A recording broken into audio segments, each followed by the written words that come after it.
1 Pedro capítulo 5, verso 5 ao verso 14. Diz assim o verso de número 5: rogo igualmente aos jovens, sede submissos aos que são mais velhos, ou trouxe no trato de uns para com os outros, cingivos todos de humildade, porque Deus resiste aos soberbos, contudo aos humildes concede a sua graça. Humilhai-vos, portanto, sob a poderosa mão de Deus, para que Ele, em tempo oportuno, vos exalte, lançando sobre Ele toda a vossa ansiedade, porque Ele tem cuidado de vós. Sede sóbrios e vigilantes.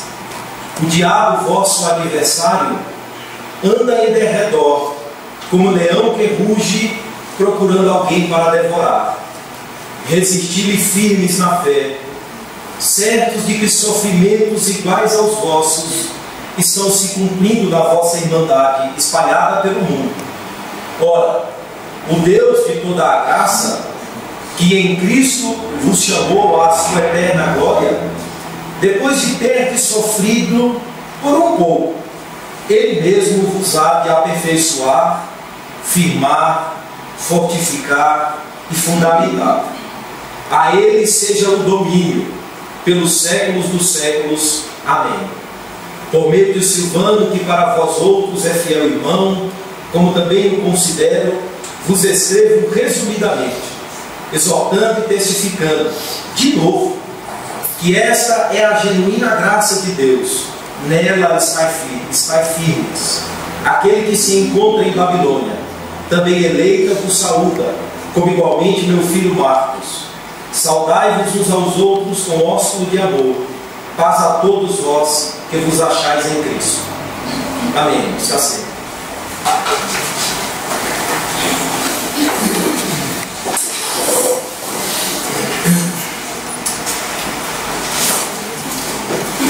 Irmãos, chegamos ao fim desta carta, ou melhor, desta epístola, que para nós é um documento de consolo, um documento de orientação, um documento de instrução e um documento que, acima de tudo, mostra o contexto histórico que esses irmãos viveram.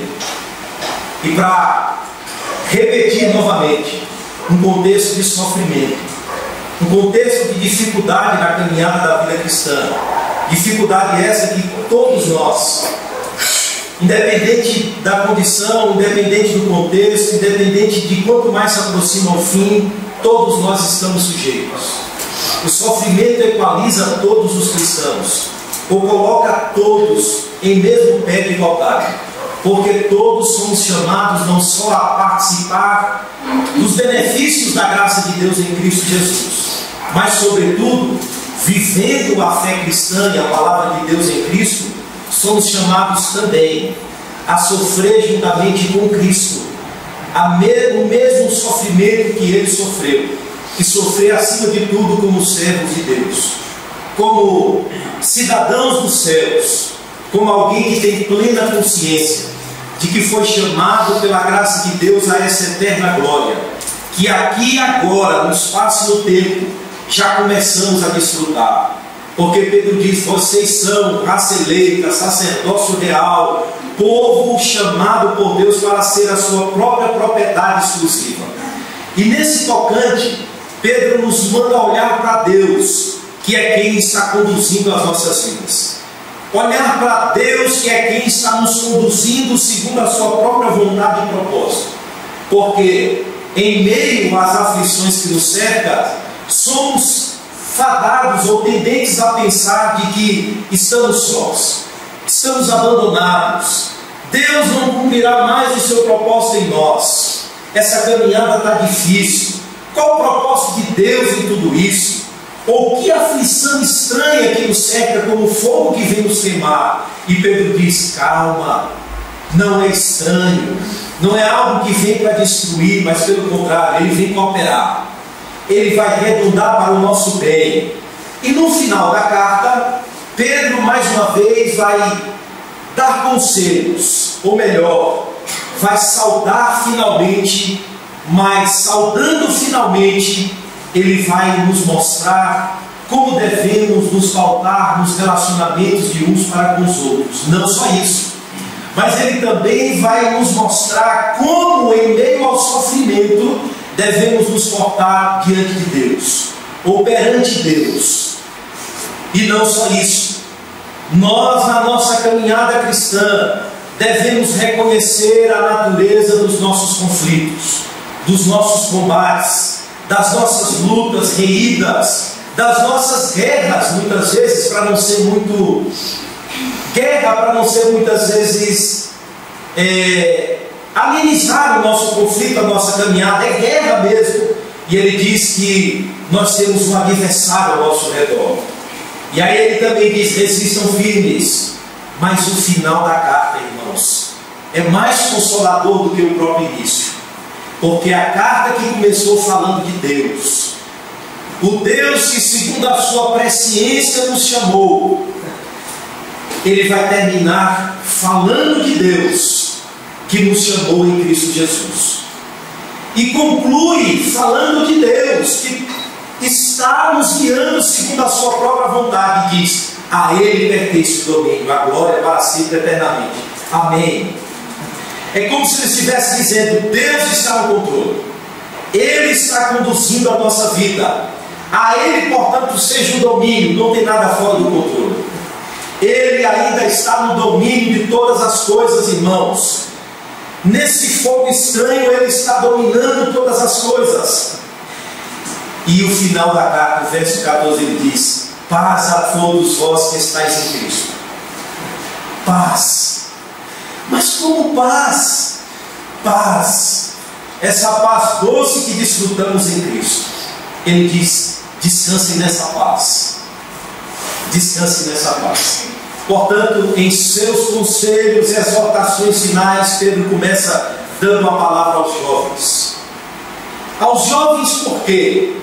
Porque ele já aconselhou os presbíteros, que no verso 1 ao verso 4 foi chamado de os mais velhos, os mais experientes, os mais tarimbados, o de costas largas, que foram chamados por Deus para, em meio a esse mesmo contexto em que eles são inseridos juntos com a igreja, não separados delas, eles devem pastorear o rebanho de Deus. Vocês são mais velhos, vocês foram chamados a isso. Mas em contrapartida, ele exige da igreja um comportamento que esteja relacionado à ordem criada por Deus. Ele diz: rogue igualmente aos jovens. Jovens está se contrapondo aos mais velhos. E aí alguns entendem que Pedro está exortando toda a igreja de Cristo, toda a igreja, os que são não só cronologicamente, mas no sentido de não ter a mesma experiência de fé que os pastores, são nesse sentido os mais jovens, os mais inexperientes, os que padecem ou necessitam de conselhos, de orientação. Ele diz: quanto a vocês, eu peço, sejam submissos a eles, aos mais velhos. A palavra submissão aqui, irmãos, já disse a vocês que é um tema importante na carta de Pedro. Por quê? Porque é uma palavra que vai estabelecer justamente a ordem estabelecida por Deus. Ele já disse: há uma ordem social, portanto os servos se submetam aos senhores. Há uma ordem no lar, a mulher se submeta ao marido, o marido ame sua mulher. Há também uma ordem na igreja. Os mais jovens devem colocar-se debaixo da ordem dos mais velhos e ser orientado pelo conselho deles, pela orientação deles, pela instrução deles. Portanto, os mais jovens devem colocar-se debaixo dessa ordem e descartar a ideia de que, desrespeitando os mais velhos, os mais jovens se acham mais tímidos, mais preparados. É a ideia de que Pedro está dizendo: na igreja não deve existir conflito de gerações, não deve existir conflito de gerações. Pelo contrário, a igreja de Cristo deve caminhar dentro dessa ordem estabelecida pelo próprio Deus. os mais velhos merecem respeito e os mais jovens devem estar submissos a eles. Não só isso, relacionamento de uns para com os outros, de um modo geral. Ele diz, no trato de uns para com os outros, cingivos, vistam-se de quê? De humildade. De humildade. A palavra aqui é descer ao nível daquele que está abaixo. Colocar-se ou colocar uma capa de humildade, de alguém que se curva em relação ao outro. E ele diz, esse deve ser a vestimenta de todos na igreja de Cristo. Isso, irmãos, nos identifica com Cristo nosso Senhor, que sendo Deus não teve por usurpação ser igual a Deus, mas vestiu a capa da humildade, vestiu a capa da simplicidade, da abnegação. Para quê? Para morrer por nós pecadores. O que era Senhor desceu às regiões inferiores da terra, assumiu forma humana para morrer por nós pecadores. E Cristo, sendo Deus, vestiu-se a capa de servo, e de servo humilde caminhou obediente até a morte, morte de cruz. De nós vai exigir um comportamento diferente. A nossa postura em relação ao próximo deve refletir o caráter de Cristo, de humildade, de simplicidade, e considerando uns aos outros superior a nós mesmos. A nós mesmos. Isso deve estar entranhado em nós, deve estar entre nós e deve permear o relacionamento uns para com os outros. Sejam humildes, irmãos. Sejam humildes. E tem mais, sabe por quê? Porque Deus reage em relação ao nosso comportamento com os irmãos ou o próximo. E Ele diz, veja, a base teológica é, Deus se coloca contra os soberbos. Quem é o soberbo? O soberbo é aquele que se coloca sobre os outros, que acha que está acima dos outros, ou é melhor do que os outros. É o termo aqui, o soberbo. E o salmista diz, o soberbo Deus conhece de longe. Deus conhece de longe o soberbo. A caminhada do soberbo, até a sua postura, a sua forma de andar, é visivelmente percebida pelo próprio Deus. E Pedro diz, a esses Deus resiste. É como se a face de Deus estivesse dura contra aqueles que se colocam sobre os outros. Ora, se Cristo, sendo Deus, se colocou abaixo dos outros, nós, quando nos colocamos acima, estamos agindo totalmente contrário àquele que foi o sumo pastor das nossas vidas. Cristo Jesus ou é o nosso sumo pastor. E nesse sentido, Deus está contra nós. Deus está contra nós. Quando nós não nos relacionamos humildemente com os outros, reconhecendo acima de tudo a sua posição, a sua condição, as suas trans, os seus cabelos mais velhos, a condição de ter sido chamado por Deus a respeito da sua experiência. E quando nós nos insurgimos contra, ou nos colocamos acima de quem quer que seja, a postura de Deus em relação a nós é de resistência. É como se Deus dissesse assim, eu não vou conceder graça. Por quê? Pedro diz, porque graça Ele concede aos humildes, a quem se curva, a quem conhece a sua condição perante Ele, e não aquele que coloca-se acima, porque quem coloca-se acima é senhor de si mesmo. A esses Deus resiste, não dá graça, não favorece merecidamente. E Pedro diz, mas aos humildes Ele abre a porta da graça. Ele abre a porta da graça. Para quê? A fim de que essa humildade se torne mais efetiva ainda. Ele dá graça, Ele capacita, Ele concede a força, a sua própria força, chamada aqui de graça. Portanto, esse é a nossa postura, é o nosso comportamento, é a nossa condição de uns para com os outros. Devemos ser assim, irmãos. Respeitar a quem merece respeito e tratar humildemente a quem merece ser tratado com humildade. E saibam disso, a nossa postura em relação ao nosso próximo, Deus tem uma ação sobre ela. Quando o soberbo, ele resiste. quando humildade ele concede graça. Agora, qual é a nossa postura perante Ele? Qual é a nossa postura perante Deus? Qual é a nossa postura perante o Senhor? Aqui, irmãos, eu já disse, o contexto não é um contexto fácil. Eu já disse aos irmãos que o contexto não é um dos mais favoráveis. E Pedro já disse que é considerado pelos irmãos como coisa estranha. Por ficar estranho. Estava tudo bom. Estava tudo tranquilo. De repente surgiu entre nós como que um fogo estranho. Que luta, que dificuldade, que aperto. E Pedro vai trabalhar nessa perspectiva, mostrando que dentro desse propósito, ou melhor, dentro dessa condição em que vocês estão, Deus tem um plano. Deus está cumprindo os desígnios dele, portanto descansa.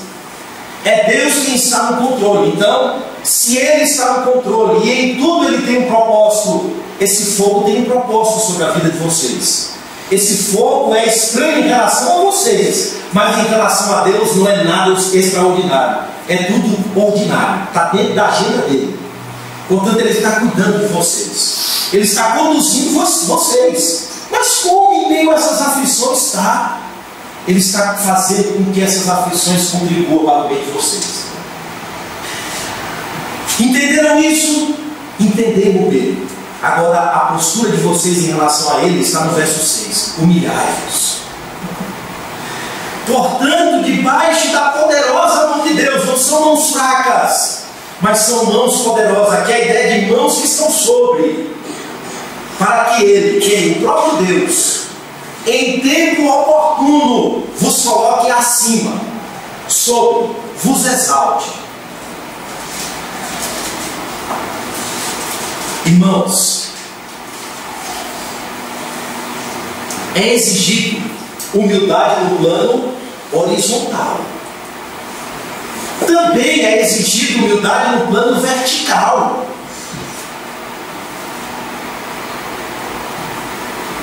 É como se ele dissesse: quem vocês estão pensando que são? Humilhai-vos, gente. A mesma verdade disse Tiago: chorai, lamentai. Aqui Pedro diz: humilhai-vos, curvem-se. Vocês não são donos das situações. Curvem-se debaixo dessa mão que tudo conduz, que tudo faz, que o mundo é regido segundo o seu próprio querer e propósito. Se humilhem, curvem-se. Para quê? Para qual propósito? Para vocês esperarem tranquilo o tempo dele. O tempo é dele, a hora é dele, o kairos é dele. A hora de acabar o fogo da aflição depende dele. Ele sabe muito bem que pensamento tem acerca de nós, e ele não manda nada além daquilo que não temos condições de suportar. Ele sabe o limite, ele conhece o tempo, acabou, para que a seu tempo ele vos exalte.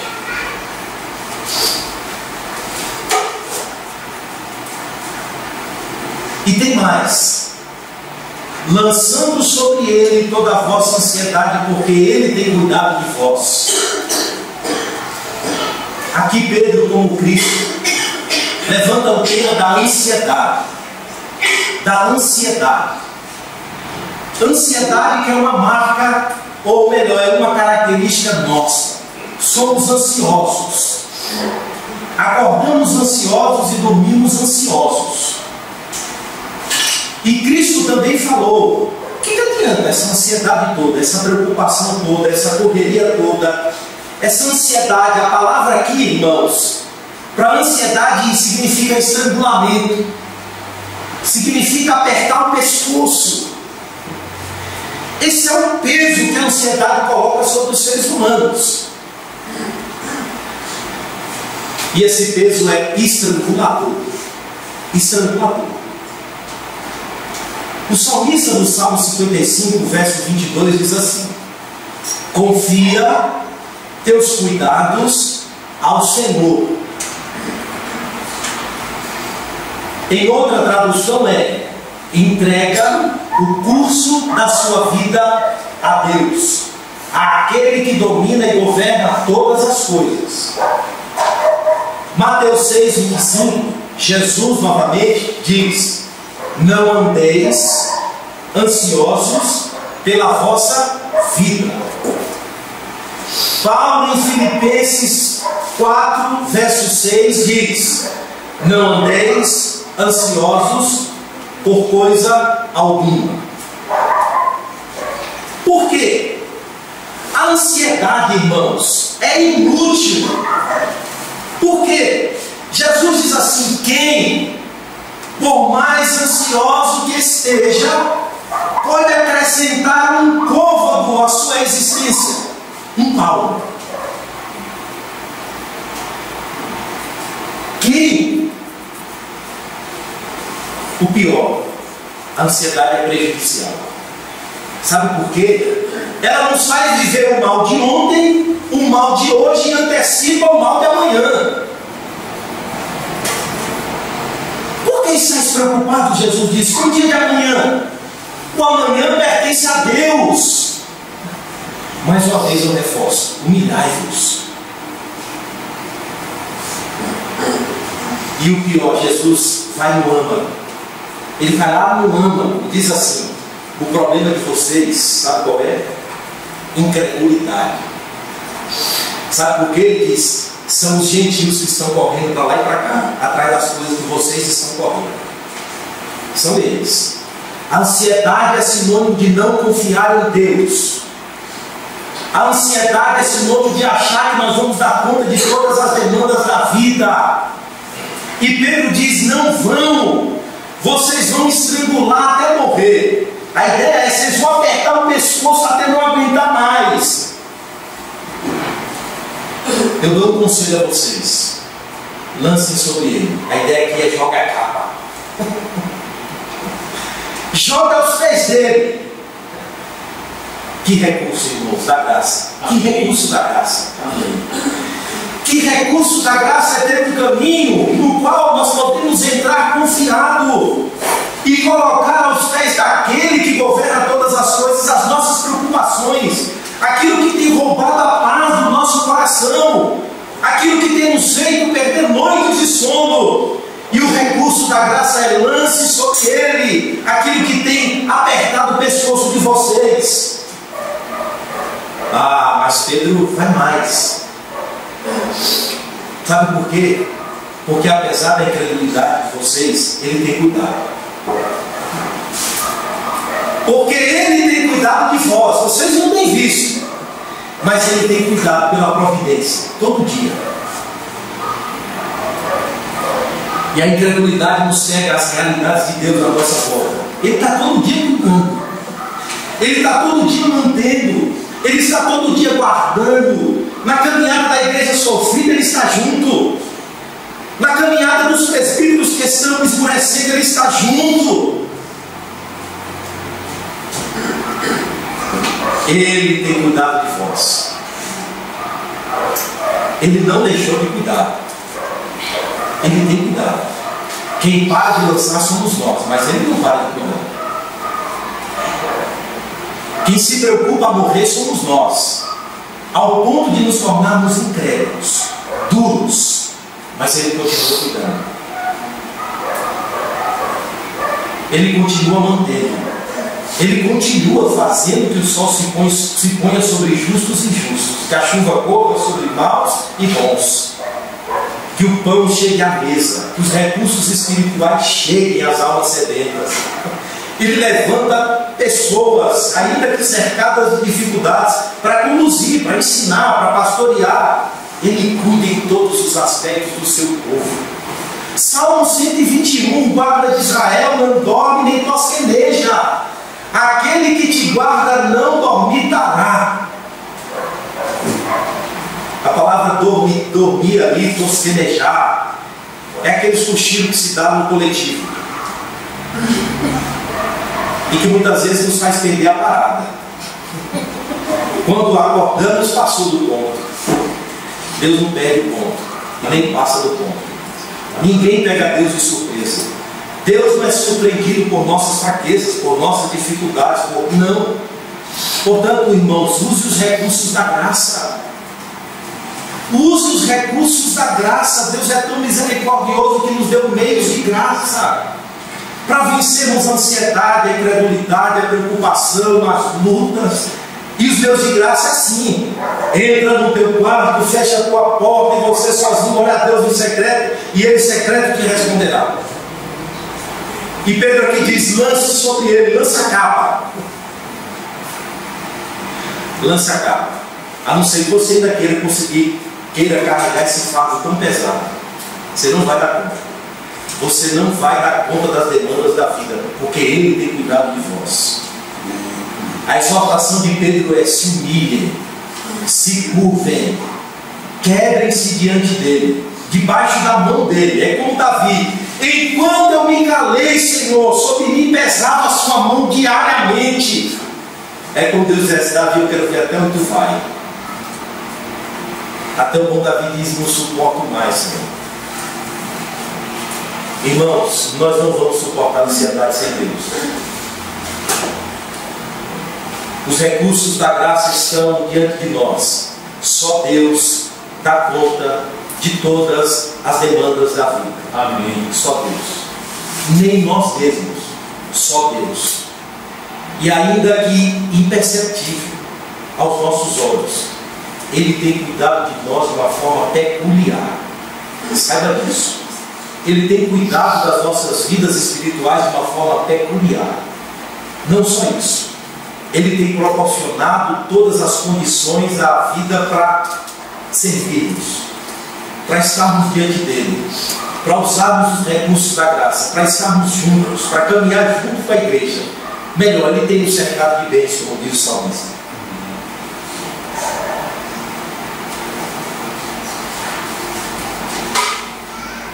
Então Deus exige de nós uma postura: humilhai-vos. Eu sou Deus, como diz Isaías 40, e fora de mim não há Salvador. Ele diz: eu fiz todas as coisas, anuncio o fim no princípio. Eu que considero as nações como nada. E tem mais, Isaías diz: ó vermezinho de Jacó. Vermezinho pequeno.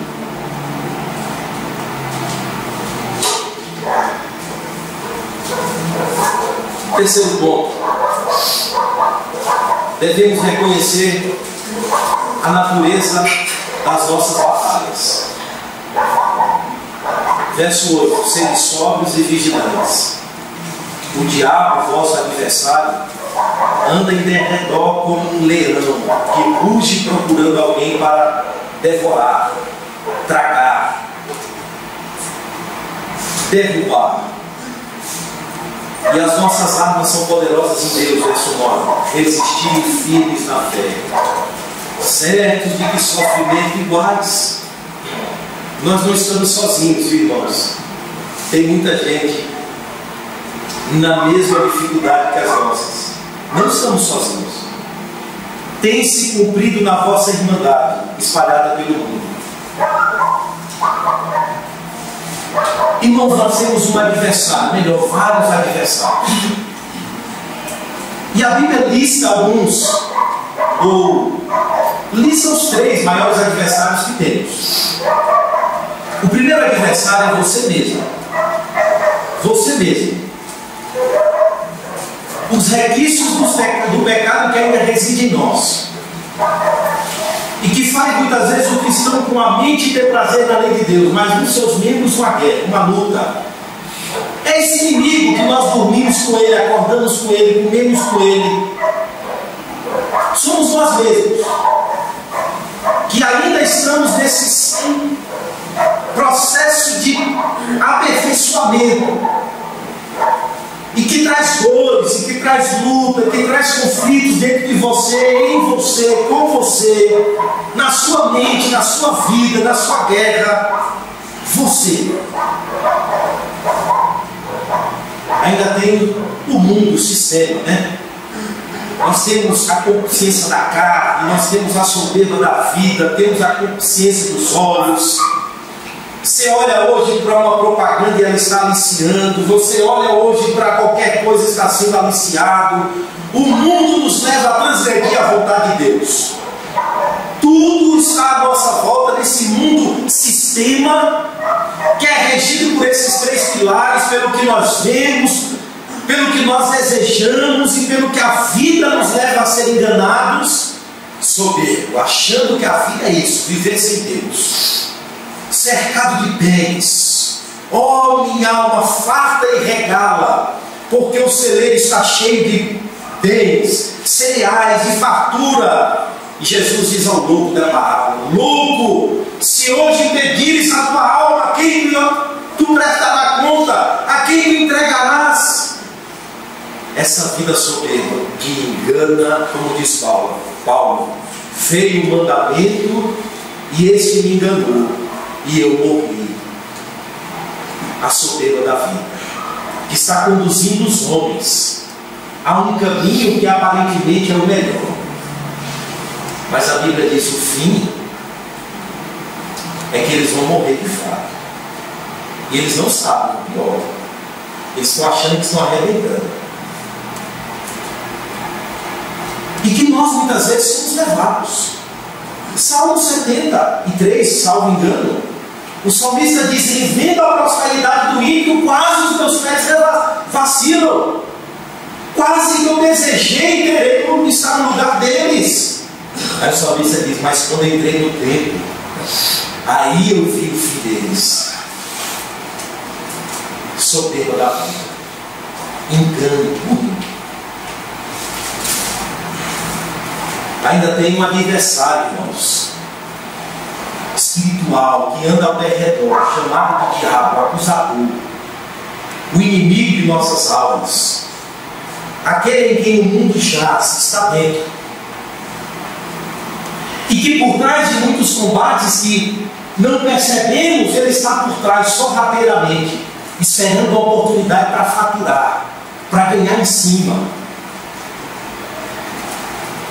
E nesse contexto em que os irmãos estavam vivendo, ele estava tentando supervalorizar o sofrimento deles.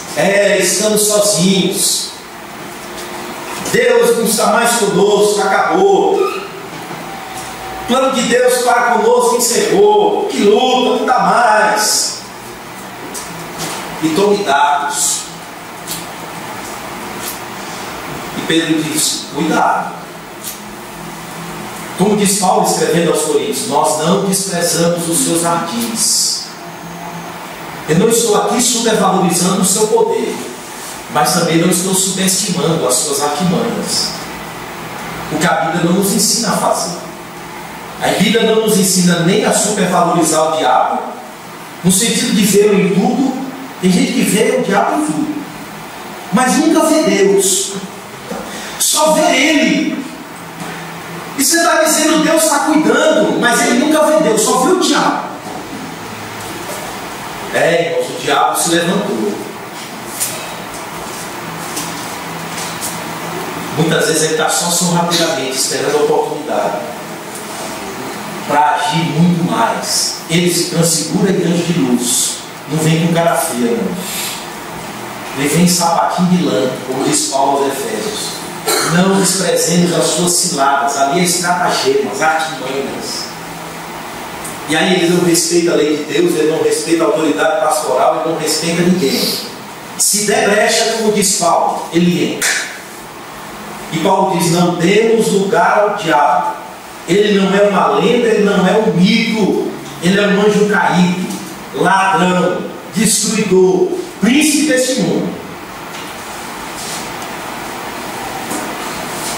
E Paulo fala isso, e Pedro aqui mostra as suas atitudes. Primeiro, ele é nosso adversário. Ele não está do nosso lado, ele está contra nós.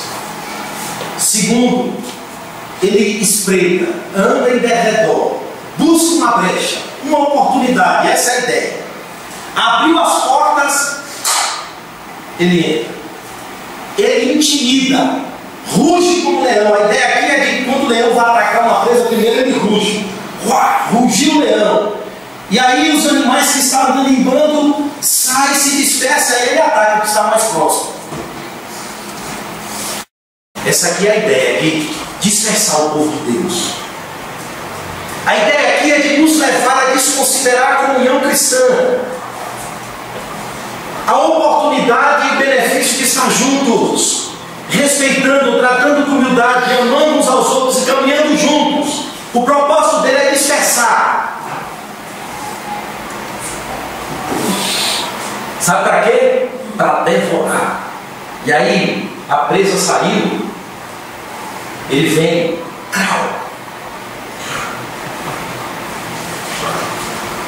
é como em Corinto, Paulo diz: entregue esse jovem ao diabo,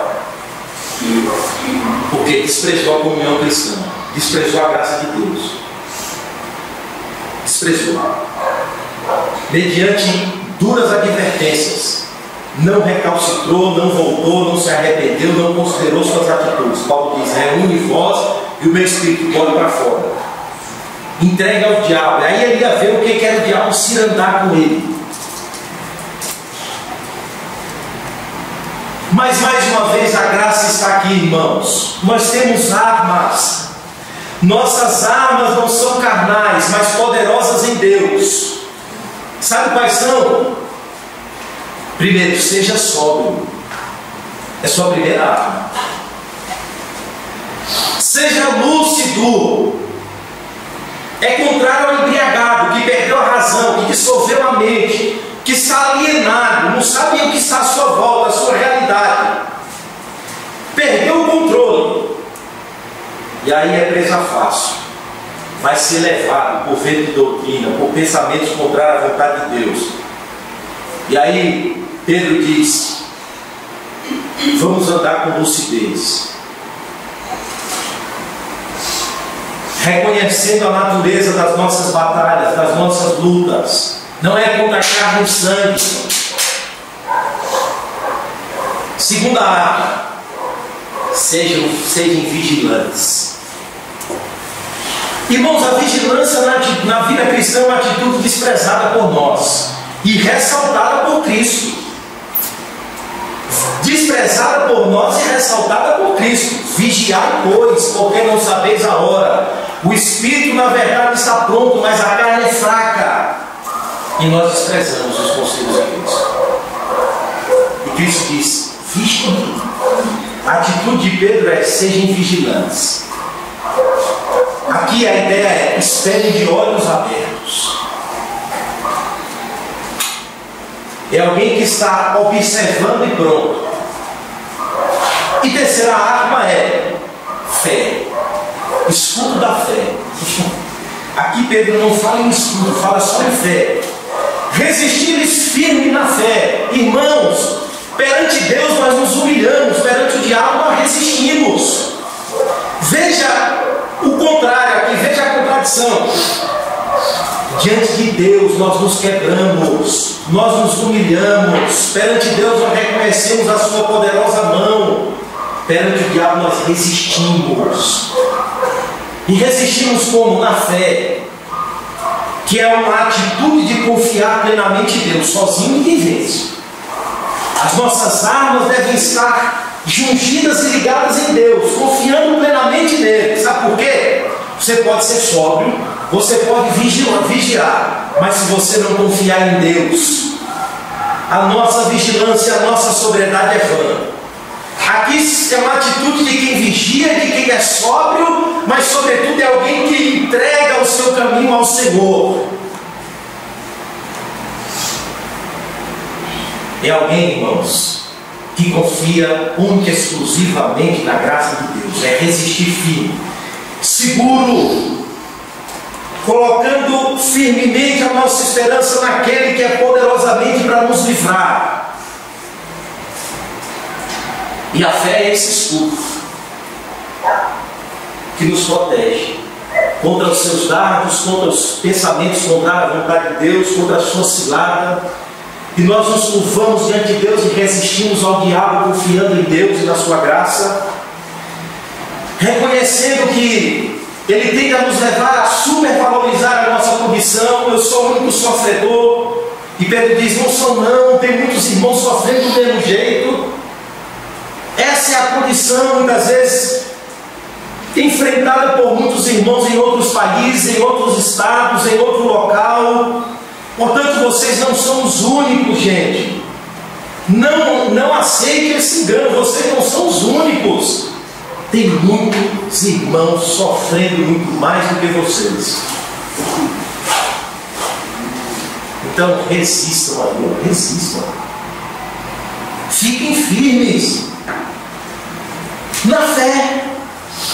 Mas não é firme em si mesmo não, é em Deus, nessa fé que tem um objeto verdadeiro, que é Cristo, que é o próprio Deus em Cristo. Descanse nele, lance a capa da preocupação, da ansiedade, do medo, do receio.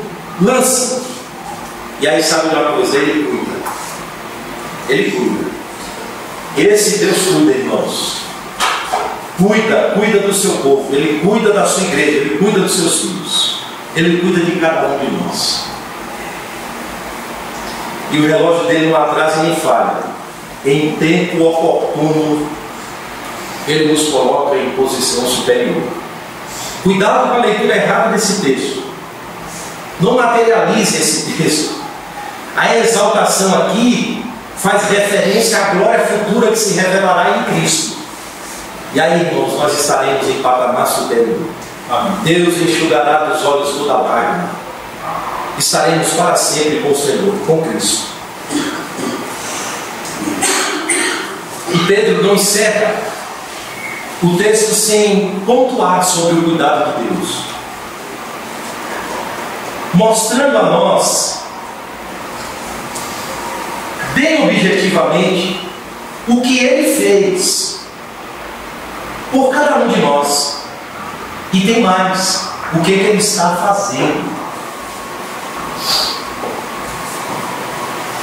E você precisa saber quem é Deus.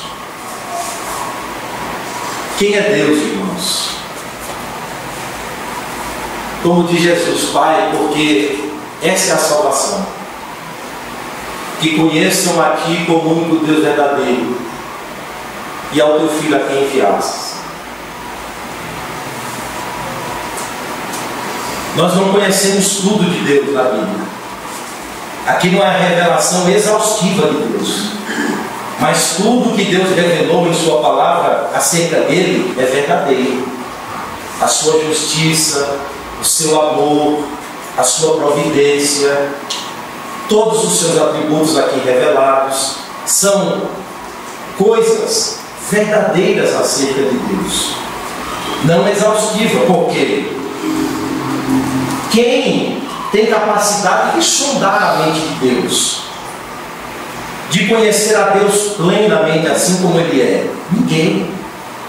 Mas o que Deus revelou-se acerca de si mesmo alcança o nosso entendimento. Deus se tornou um Deus cognoscível, capaz de ser conhecido porque Ele se revelou, não só através da criação, mas se revelou como um Deus que salva em Cristo. E o que Ele revelou acerca de si mesmo, que foi escrito, é verdadeiríssimo. E quando nós conhecemos a Deus, irmãos, conhecemos a nós mesmos, e conhecendo a Deus somos conduzidos por essa verdade mais firmes e mais seguramente, não mais como meninos agitados, mas mais seguros e firmes. Como diz Jó: Senhor, os meus olhos agora te veem, Senhor. Antigamente eu só ouvi falar, agora os meus olhos te veem, Senhor. Ou seja, ele conheceu a Deus de forma tão verdadeira que ele compara como se ele estivesse vendo o próprio Deus, assim, vendo. Que a linguagem lá é poética. Ou seja, ele conhece tão verdadeiramente a Deus em sua própria vida, tem tanta comunhão com esse Deus verdadeiro, que ele diz: os meus olhos agora estão te vendo claramente. Para onde eu olho eu vejo Deus. Não mais o diabo, eu vejo Deus. Eu vejo Deus na criação, eu vejo Deus na mesa de comida, eu vejo Deus em tudo, eu vejo Deus na comunhão entre os irmãos, eu vejo Deus nos hinos, eu vejo Deus na pregação, eu vejo Deus em tudo. Ei, Jó, foi curado, hein? Aquilo que eu mais temia me sobreveio, ele diz no início do livro. E no fim ele diz, eu fui curado, agora os meus olhos veem a luz. Acabou o medo, a insegurança, a ansiedade que rouba o sono, a ansiedade que vira incredulidade. Acabou. Agora, a âncora da minha alma foi lançada para além do véu. Seguro e firme, estou firme. E Pedro diz, sabe quem é, irmãos, esse Deus? Verso de número 10. Ele é o Deus de toda a graça. Deus de toda a graça. Ou Deus que concede graça. Paulo, irmãos, está agoniado com o espinho. Diz assim, eu não suporto mais essa aflição. Não sabemos o que era. Era um perseguidor. Era uma tentação crônica. Uma fraqueza crônica. O que era, Paulo? Mas Paulo diz, é um espinho. E onde é que está esse espinho? Na carne. Bota um espinho na carne, irmãos. Que coisa boa. Paulo diz, eu durmo com esse espinho, acordo com esse espinho, como eu não aguento mais. Eu pedi ao Senhor 3 vezes. E Deus disse, Paulo, Paulo, a minha graça te basta. Ô irmãos, Deus é o Deus de toda graça. Ele está dando graça, sabe para quê? Para nos ensinar a passar por esses processos que é necessário passarmos. Não vai faltar graça, saiba disso. Ele manda espinho, mas também manda abundante graça para nos ensinar a viver com os espinhos. Ele é o Deus de toda a graça. Essa fonte não esgota, essa fonte não acaba. Ele é o Deus de toda a graça. E com Paulo foi assim. Conosco também é assim. Ele vai mandar espinho, mas também vai mandar graça. Ele nos leva ao deserto, mas também conosco vai a graça. Ele nos tira do deserto, mas nos tira que conosco também vai a graça. Como diz o Salmo 63, a graça nesse aspecto é maior do que a vida. Amém. Porque você pode ter vida, mas se não tiver graça. Então Pedro diz, irmãos, ele é o Deus de toda a graça. Que coisa! E tem mais, vocês precisam saber o que ele fez por nós. Verso 10 ainda. Que em Cristo vos chamou à sua eterna glória. Ele nos chamou em Cristo. Vem, sai daí, povo meu. Nós que estávamos longe, mas que no tempo desfrutamos efetivamente de um propósito que foi traçado na eternidade, e que no tempo ele diz, venham, ele chama, e esse chamado é irresistível, ele nos tira de nós mesmos, venham, dando-nos a graça espiritual de decidirmos em relação a ele, de irmos a ele, mas porque primeiro ele nos chamou, e aí nós vamos a essa graça que atua em nós e que nos torna quebrados e incapazes de resisti-la. Nós vamos a Ele. Pedro diz, ele nos chamou em Cristo. E tem mais. Deus que dá graça, ele também dá glória. Como diz o Salmo 85, Deus dará graça e glória ao seu povo. Amém. A glória aqui é o futuro. Que desfrutaremos plenamente de uma glória que já desfrutamos parcialmente, dessa dignidade de ser chamado por Deus. E que essa graça vai desembocar na glória. Buf. É como se Deus não interrompesse aqui, ó. Ele só diz, eu só vou dar graça, mas não vou dar glória. Ele dará graça e glória ao seu povo. Aqueles a quem ele chama em graça, ele também chama para desfrutar da sua glória eterna, contrapondo a essas lutas passageiras. A glória é eterna, as dificuldades são passageiras. E quando nós olhamos para as dificuldades do tempo presente, com essa perspectiva da glória de Deus, é como diz Paulo, se tornam leves e momentâneas tribulação que trazem para nós um peso de glória excelente. o Senhor dará graça e glória. Ele não interrompe, não. Ele vai dar graça e glória, Max. Graça e glória, isso tem uma importância.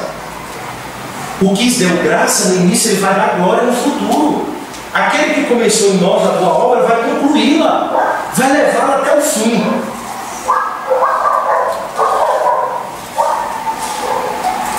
Vocês precisam saber o que Deus, em seu cuidado providencial, lhe permite. Verso 10. Depois de ter sofrido um pouco,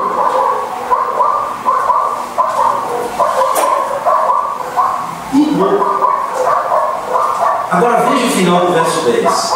Ele mesmo.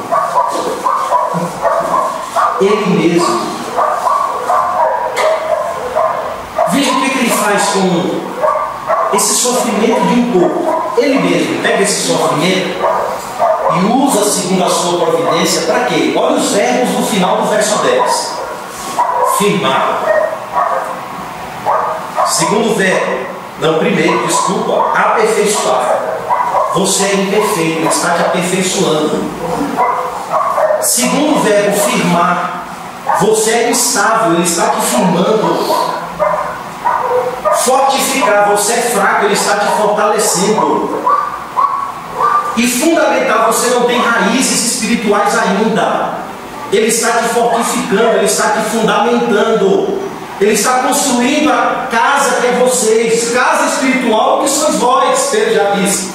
Ele está construindo essa casa com firme fundamento, sabe para quê? E aí pode mandar chuva, pode mandar tempestade, como diz Jesus. Essa casa não vai cair. Ele não tem o propósito de destruir vocês, ele está pelo contrário, aperfeiçoando. A palavra aperfeiçoar da ideia de um osso quebrado. Ele está reconstruindo um osso quebrado. Isso ele faz bem com aquele que nos criou. Ele sabe como reconstruir cada aspecto do nosso caráter deficiente. E para isso ele usa todos os recursos que estão debaixo dessa mão poderosa. Ele está fazendo isso como um ortopedista, reconstruir os ossos do seu caráter. Ele tem um plano na sua vida. Ele vai levar a bom termo, é ele mesmo. Você vai se tornar perfeito. Você está sendo aperfeiçoado. Olha, você vai deixar de ser inconstante, ele está te firmando. Você vai se tornar uma pessoa firme. Firme. Agora saiba de uma coisa. Todos nós somos fracos. Ele está te fortalecendo. A ideia aqui é de enrijecer. Enrijecer. Uma igreja firme, irmãos. Uma igreja de uma espiritualidade sólida. Vocês não querem isso? Uma igreja forte. Sabe o que é uma igreja forte? Deus está fazendo isso. Está fazendo com que o caráter de Cristo reflita sobre a vida da sua própria igreja. E aí a conclusão é: pode tentar arrancar, pode sacudir. Essa casa tem fundamento. Construa a sua casa sobre a areia, como diz Cristo. Ela cai.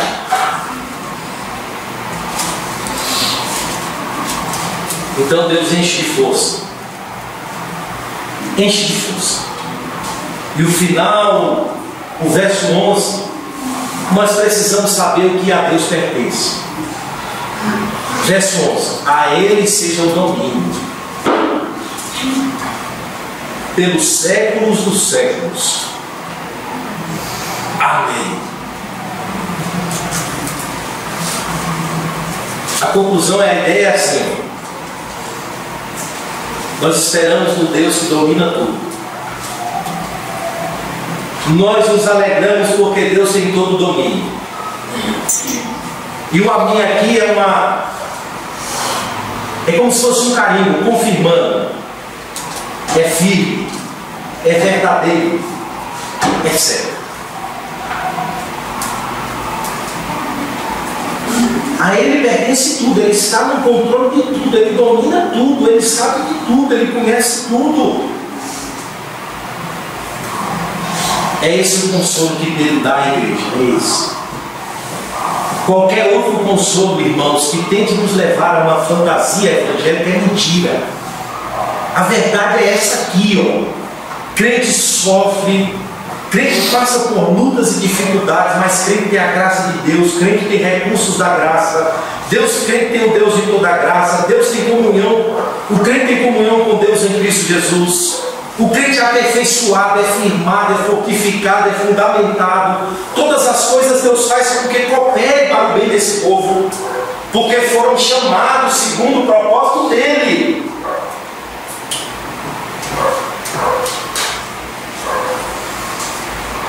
E aí ele encerra a carta, dizendo: eu escrevi com o nome de Silvano. É o mesmo Silas, companheiro de Paulo, lá em Atos 15, Atos 19. É o amanuense, é o que escreveu a carta. E Pedro está reconhecendo, dizendo: olha, eu escrevi a vocês resumidamente, por meio de Silvano. E sabe qual é o tema da carta? O tema da carta é essa. Está no final do verso 12. Exortando e testificando de novo que esta é a genuína graça de Deus. E Pedro diz: estejam firmes nela. E aí ele diz: aquele que se encontra em Babilônia. Alguns dizem que Pedro está dizendo aquele que se encontra dentro do Império Romano. Ele atribui, ou ele diz que o Império Romano é a Babilônia. Também eleita por saúde, eleita é a ideia de uma igreja eleita que está saudando a uma outra igreja. Como igualmente meu filho Marcos, aquele que escreveu o Evangelho. Aí ele diz: saudai-vos uns aos outros com ósculo de amor. E conclui dizendo: paz a todos vós que estáis em Cristo, ou que vos achais em Cristo. Ou seja, ele reconhece que só tem paz quem está em Cristo. Paz aqui é esse bom relacionamento com Deus, ou seja, nós temos paz com Deus, ao mesmo tempo a paz de Deus em Cristo Jesus. Ou seja, somos pacificados com Deus por meio de Cristo e temos a paz de Deus porque estamos incluídos nessa graça. Descansamos, esperamos. Pedro diz que essa paz esteja com todos vocês que se acham em Cristo. É assim que a carta encerra, Deus irmãos. E que Deus aplique esses conselhos às nossas vidas, em nossos corações. E cure muitos aspectos de que em nós ainda precisam ser curados. Que a palavra de Deus traga saúde espiritual às nossas vidas. Vamos orar. Senhor, nosso Deus e nosso Pai, nós estamos diante da Tua presença, Senhor, nesta noite. E estamos aqui, Pai, porque o Senhor nos chamou em Cristo Jesus. Chamou-nos no tempo, Senhor, de uma condição distante, de uma condição, Senhor, de total ausência da Tua glória. Mas em Cristo o Senhor nos chamou com amor. O chamado irresistível, Senhor, da graça se aplicou às nossas vidas. Mas debaixo dessa mesma graça, Senhor, nós queremos te pedir, Pai, que o Senhor aplique todas essas verdades acerca do Senhor mesmo sobre as nossas vidas, em nossos corações, em nossa mente, em nossa vida, para que possamos, Senhor, como teu povo, Pai, usar as nossas armas espirituais que são poderosas em Ti, usar, Senhor, os recursos da graça, Senhor, para que a ansiedade tão característica dos homens da nossa época possa, Senhor, ser vencida, ó Deus, nos nossos corações. Essa ansiedade que nos leva à incredulidade, Senhor, a ser brutos, a ser ignorantes, desconhecendo, Senhor, de que Tua mão domina sobre tudo. Ó Pai, que a Tua graça nos leve, Senhor, a nos humilhar perante Ti, Pai. Que a Tua graça, Senhor, nos leve a um coração contrito, que as verdades de Cristo, Senhor, nos leve a uma vida, Senhor, de total dependência do Senhor. É o que nós, nessa noite, Senhor, Tu que conheces os nossos corações, os nossos anseios, as nossas vidas, as nossas fraquezas, o Senhor mesmo possa atuar sobre as nossas vidas, Pai. Nos levando, Senhor, ao aperfeiçoamento, à firmeza, à constância, Senhor, à fortaleza. Nos levando, Senhor, à construção de uma vida espiritual firme, sobre fundamentos, Senhor, que não se movem, que não mudam, Senhor, conforme a circunstância e o tempo. É o que nós te pedimos, Senhor. Aplica essas verdades sobre o teu povo nessa noite, sobre cada um de nós, sobre as nossas vidas, Pai, em nome de Jesus. Amém. Amém.